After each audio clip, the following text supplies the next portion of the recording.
Selamat pagi Ibu, kami dari kelas 11 MIPA 1 kelompok 5. Di sini kami akan membuat proyek dalam pelajaran biologi dan prakarya. Dalam pelajaran biologi, kami mengambil batang monokotil. Sedangkan pada mata pelajaran prakarya kami membuat kerajinan penghias ruangan. Sebelum kami melakukan proyek tersebut, kami akan memperkenalkan diri kami masing-masing. Nama saya Teresa Claudia Indriati Nuran. Dan saya Elizabeth Decantrix Elanteodora.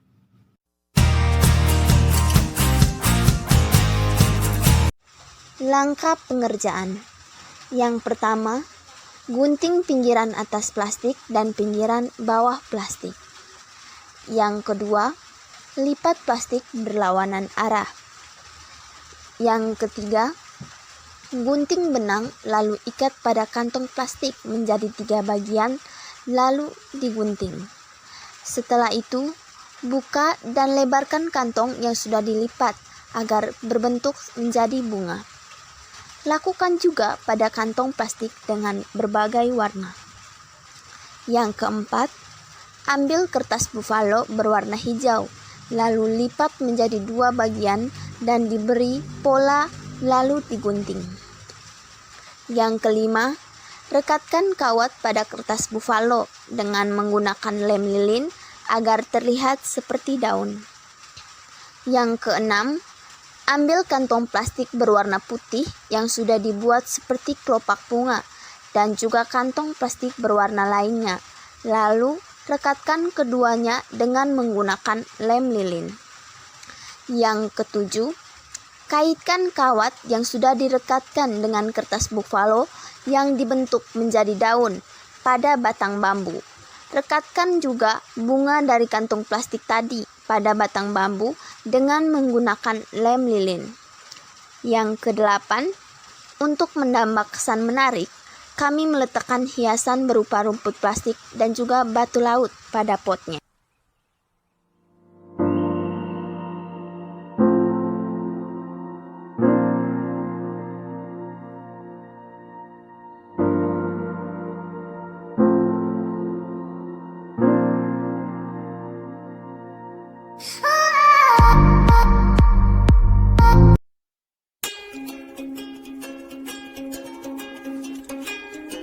Kami memilih tanaman monokotil, yaitu bambu.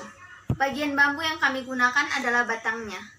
Ciri-ciri dari bambu yang pertama adalah berakar serabut. Yang kedua, batang bambu memiliki silinder dan juga memiliki serat-serat yang sangat kuat.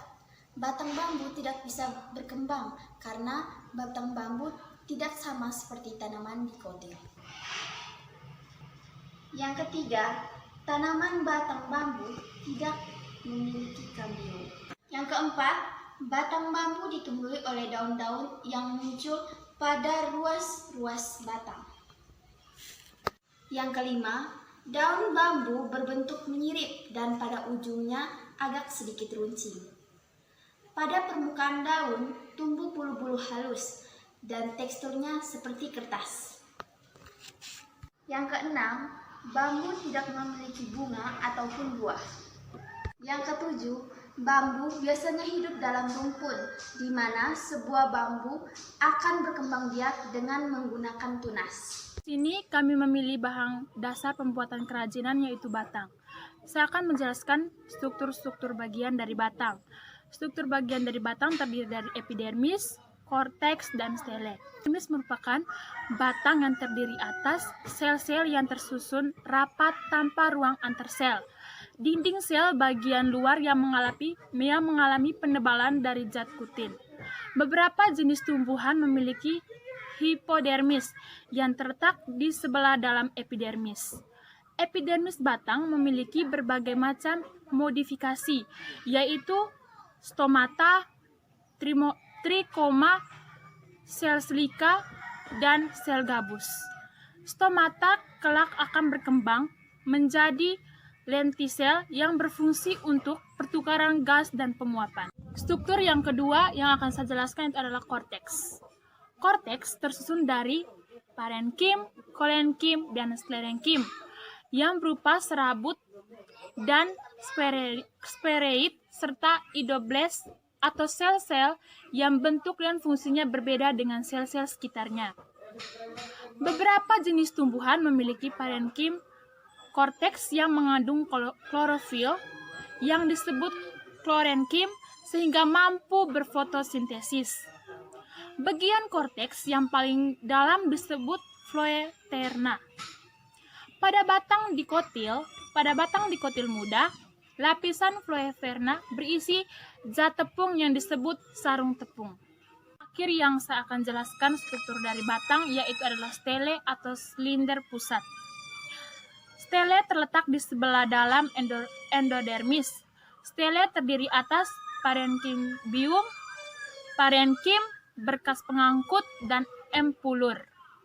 Empulur merupakan bagian terdalam dari batang tumbuhan pembuluh yang memiliki karakteristik parenkim.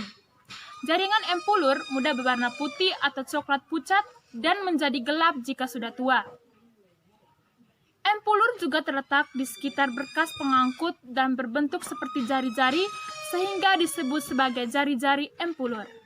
Empulur biasanya berupa jaringan lunak, agak kering, dan terkadang memiliki rongga berukuran kecil. Tumbuhan seperti rumput-rumputan dan bambu, empulur membentuk rongga memanjang berisi udara.